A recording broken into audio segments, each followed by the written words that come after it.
Hello students. Today again we are going to discuss the remaining 7 points of equity share. First we will discuss the sixth number feature, that is risk. Equity shareholders bear maximum risk in the company. They are described as shock absorbers when company has financial crisis. Being owner of company, equity shareholders have to bear different losses faced by the company. That's why they are known as risk bearers and shock absorbers. Equity share holders company के owners कहलाते हैं और इसलिए company के performance में जब कभी उसको नुकसान होता है तो वो नुकसान सारा की सारा इक्विटी शेयर होल्डर वालों को सहन करना होता है, इसलिए उनको रिस्क बियरर्स एंड शॉक एब्सॉर्बर्स कहा गया है. If the income of company falls, rate of dividend also comes down. Due to this, market value of equity shares comes down, resulting into capital loss. Thus, equity shareholders are main risk takers. जब कभी company की income down हो जाती है, कम हो जाती है, उस समय पे डिविडेंड के रेट भी घट जाते हैं, कम हो जाते हैं और इन कारणों से इक्विटी शेयर की मार्केट वैल्यू भी घट जाती है. तो रेट ऑफ डिविडेंड के केस में लॉस होता है इक्विटी शेयर होल्डर्स को, साथ में ही उनको कैपिटल लॉस होता है क्योंकि उनकी शेयर के मार्केट की वैल्यू कम हो जाती है, मार्केट वैल्यू कम हो जाती है. तो इस तरह के different losses equity share holders को बियर करना होता है, सहन करना होता है, इसलिए उनको रिस्क टेकर्स भी कहा गया है. The next feature is residual Clement. Every shareholders as owner are residual claimant to all the earnings after expenses, taxes, etc. are paid. Residual claimant यानी बचा हुआ इनकम या असेट पर हक जताने वाला. सो कहा गया है कि इक्विटी शेयर होल्डर्स ओनर्स है, इसलिए कंपनी के पास में जो भी प्रॉफिट बचता है, जो भी असेट बचती है, इम्पॉर्टेंट एक्सपेंसेस का पेमेंट करके, टैक्सेस का पेमेंट करके, लोन का रिपेमेंट करके, इंटरेस्ट का रिपेमेंट करने के बाद में जो भी प्रॉफिट या जो भी असेट बचती है, उन सारी बची हुई प्रॉफिट एंड असेट पे इक्विटी शेयर होल्डर्स का हक होता है. That's why they are known as residual claimant. A residual claim means last claim on the earning of the company. इनका लास्ट क्लेम होता है कंपनी की इनकम पर, कंपनी के earning per. Although equity share holders come last, they have advantage of receiving entire earning that is left over. Even though equity share holders वालों को दुय्यम दर्जा दिया जाता है डिविडेंड के केस में और कैपिटल के रिपेमेंट के केस में, लेकिन फिर भी बचा हुआ सारा असेट, बचा हुआ सारा कंपनी का पैसा, सारी अर्निंग इनके हिस्से में जाती है. Next point is no charge on asset.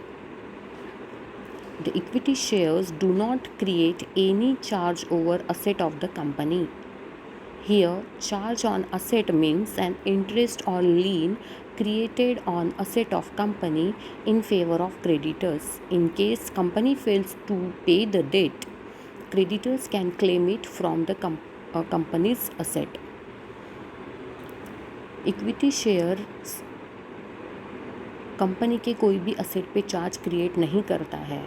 यहाँ चार्ज यानी होता है कि जब कभी हम कहीं पे पैसा इन्वेस्ट करते हैं, हमारा पैसा किसी को देते हैं, तो बदले में हम उससे कोई ना कोई चीज़ गिरवी रखते हैं. But equity share holders company के किसी भी असेट को गिरवी नहीं रखते हैं, या कंपनी की कोई भी असेट इक्विटी शेयर होल्डर वालों के लिए गिरवी नहीं रखी जाती है, उनके लिए, उनके फेवर में गिरवी नहीं रखी जाती है. यहाँ पे चार्ज ऑन असेट होता है कि गिरवी रखी हुई चीज़ अगर कंपनी लोगों से लिया हुआ पैसा, लोन वापस नहीं दे पाती है, तो उन लोगों को अधिकार होता है जो असेट कंपनी ने गिरवी रखी है उस असेट को बेचकर अपना पैसा वो वसूल कर ले. तो ऐसा कोई भी असेट इक्विटी शेयर होल्डर्स के फेवर में कंपनी नहीं करती है, कोई भी असेट गिरवी नहीं रखती है. So it is said that equity share do not create any charge over the asset of the company. Company की कोई भी असेट पर इक्विटी शेयर होल्डर वालों का चार्ज नहीं होता है। कोई भी असेट इक्विटी वालों के लिए सिक्योर नहीं की जाती है, गिरवी नहीं रखी जाती है। Next is bonus share.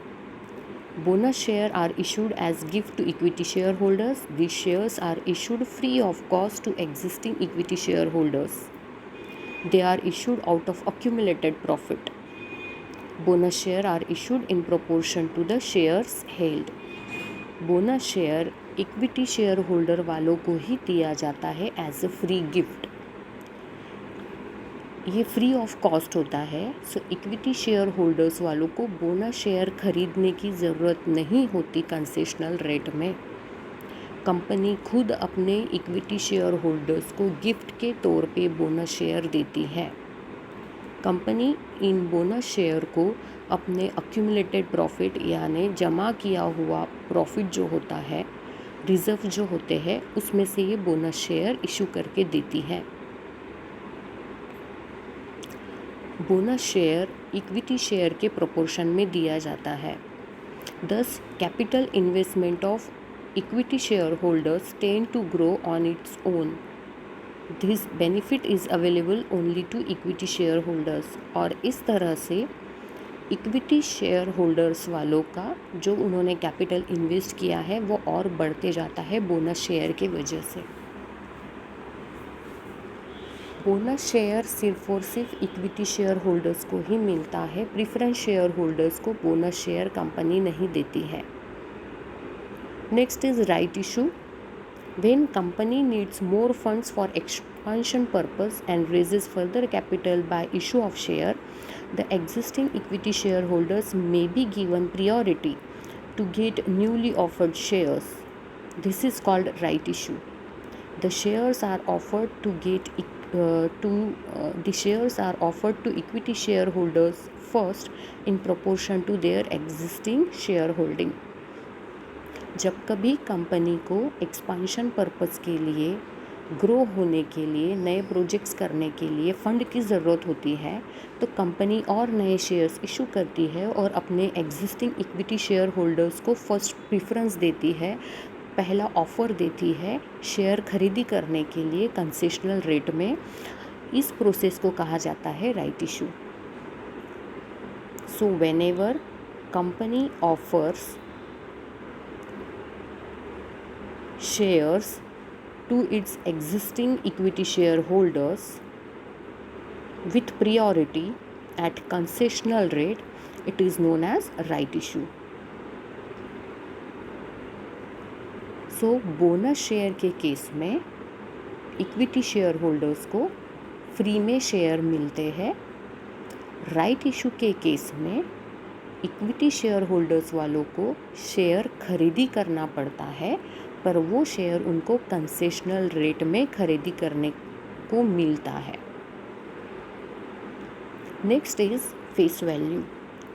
The face value of equity share is low. It can be generally ₹10 पर शेयर और इवन ₹1 पर शेयर। इक्विटी शेयर की फेस वैल्यू प्रेफरेंस शेयर के फेस वैल्यू के कंपैरिजन में कम होती है, लो होती है।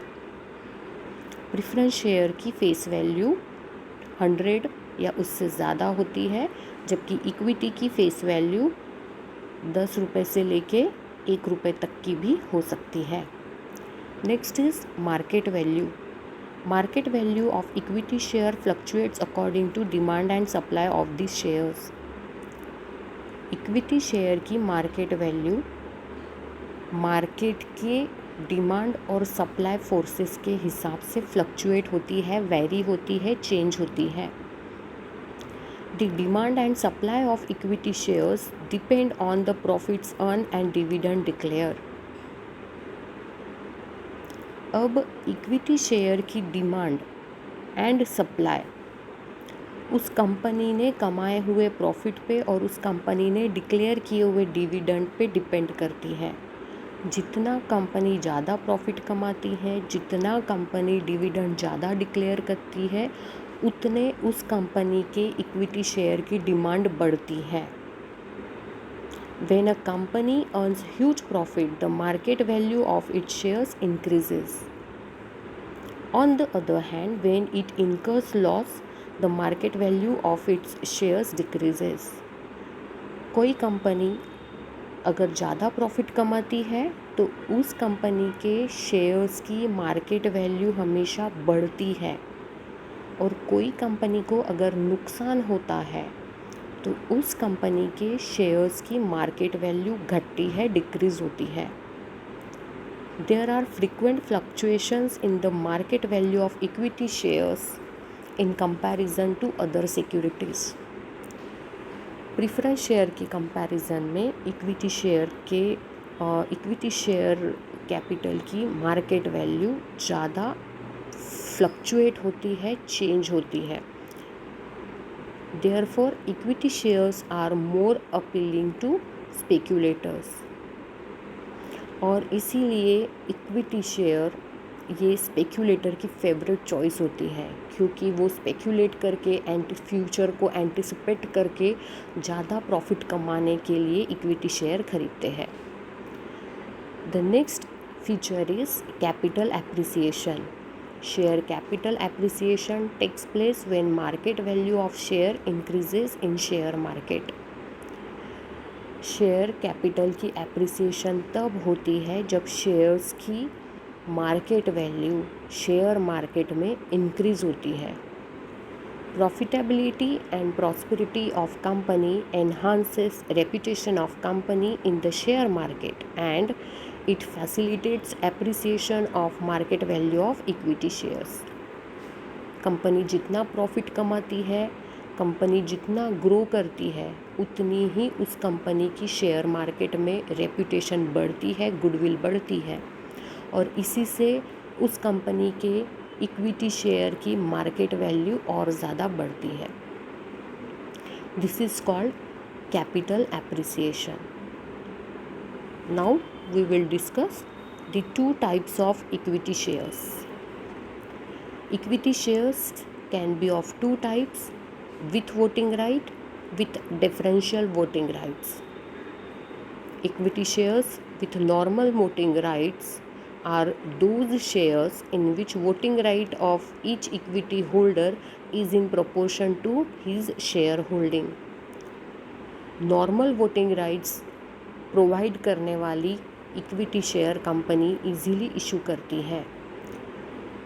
इन इक्विटी शेयर्स पे होल्डर को वोटिंग करने का राइट मिलता है। 1 शेयर 1 वोट ये प्रोपोर्शन होता है। Second type is equity share with differential voting right. Such equity shareholders shall have varying rights regarding dividend, voting or otherwise in accordance with Rule 4 of Companies Share Capital and Debenture Rules 2014. इस case में varying rights मिलते हैं share holder को। Varying rights relating to dividend, voting और otherwise. Companies rule 2014 के rule 4 के अंतर्गत equity share with differential voting rights के बारे में प्रोविज़न दी है। So it is discretionary power of company whether to issue equity share with normal voting right or to issue equity share with differential voting right. Thus company can issue shares with limited voting right or no voting rights. They may be entitled to extra rate of dividend if any. So company का ये discretionary power है कि वो किस तरह के share issue करता है। With this we conclude here. In next lecture we will discuss preference shares. Thank you.